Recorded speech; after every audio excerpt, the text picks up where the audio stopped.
প্রধানমন্ত্রী তারেক রহমানের সঙ্গে সাক্ষাৎ করেছেন টেলিনর গ্রুপের প্রেসিডেন্ট ও প্রধান নির্বাহী কর্মকর্তা সিইও বেনেডিক্টে শিলব্রেড ফাসমার।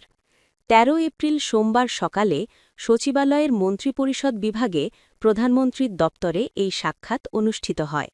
সাক্ষাৎকালে তারা বাংলাদেশের টেলিযোগাযোগ খাতের উন্নয়ন, ডিজিটাল অবকাঠামো নির্মাণ এবং টেলিনর গ্রুপের বিনিয়োগ সংক্রান্ত বিভিন্ন বিষয়ে আলোচনা করেন। এ সময় প্রধানমন্ত্রী তারেক রহমান বাংলাদেশের তথ্য প্রযুক্তি খাতের বিকাশে টেলিনরের ভূমিকার প্রশংসা করেন। তিনি বলেন, দেশের প্রত্যন্ত অঞ্চলে উচ্চগতির ইন্টারনেট সেবা পৌঁছে দিতে এবং স্মার্ট বাংলাদেশ বিনির্মাণে বেসরকারি খাতের অংশগ্রহণ অপরিহার্য।